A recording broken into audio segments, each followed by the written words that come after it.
Reading for August 24th, Science of Mind, A Philosophy, a Faith, a Way of Life by Ernest Holmes.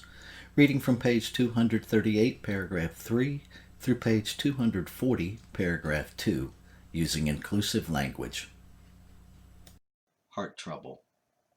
The heart is the center of divine love and perfect circulation. Its action is harmonious, vital, adequate, and complete. There is no false action and no wrong action.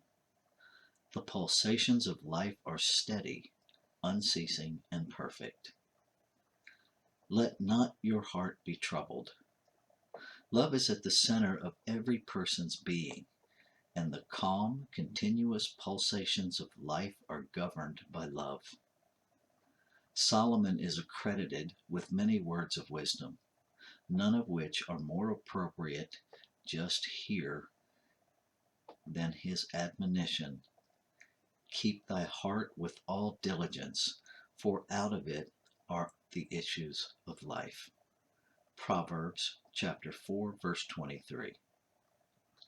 In the days when we had no knowledge of whether the emotions should be expressed, repressed, or suppressed, the reference to the heart was hardly as significant as it is today.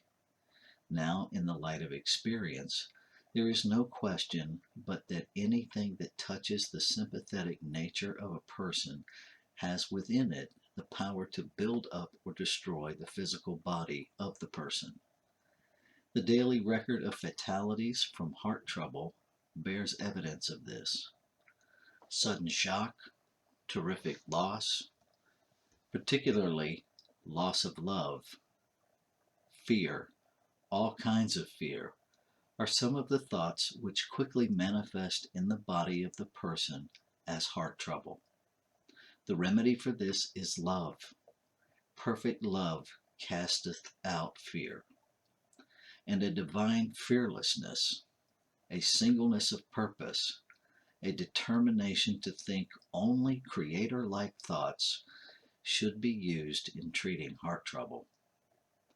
Almost every case of heart trouble can be traced to thoughts of strain and inharmony, sometimes to disappointment or disagreement with a loved one, or to a feeling of loss from financial reverses.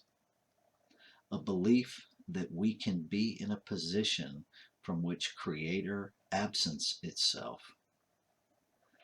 We reiterate, a remedy for all heart trouble is love. The heart is known as the center of love, which is the healing balm for every inharmonious thought. As we recognize our oneness with infinite intelligence, we are set free from uncertainty and pain. As long as we realize that our heart is a living center through which the love of Creator flows to bless eternally not only our lives but the lives of all who we contact, as long as we realize this, our heart cannot be troubled. Another thought to be handled in treating any kind of heart trouble is the thought of age.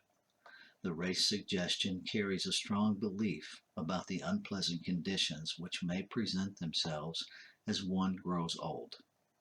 Among these is the physical condition termed hardening of the arteries, which hinders the free flow of blood to the brain.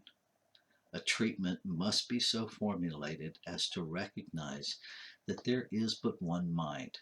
Consequently, no thought of depression, fear, or suggestion of imperfection can flow through it. Each person is birthless, deathless, ageless spirit, and this should be the consciousness of our work. This leaves nothing to be born, mature, decay, or die. Life cannot grow old. Creator, in us and through us, as us, can only express according to its own nature, which is perfection. Therefore, the law of our being is the law of perfect assimilation, elimination, and circulation, and it is the law of obliteration to anything unlike itself.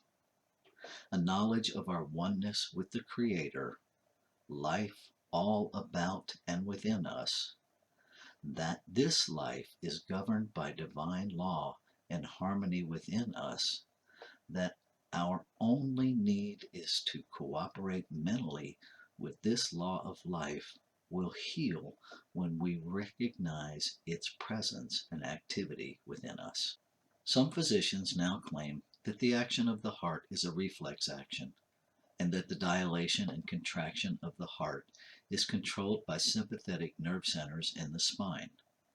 And while they say that will does not control the heartbeat, emotions do affect the heart, and sudden and unexpected grief often causes instant death. Loving thoughts for all will remove tenseness, stimulate the heart into healthy action, and send new life to every part of the body.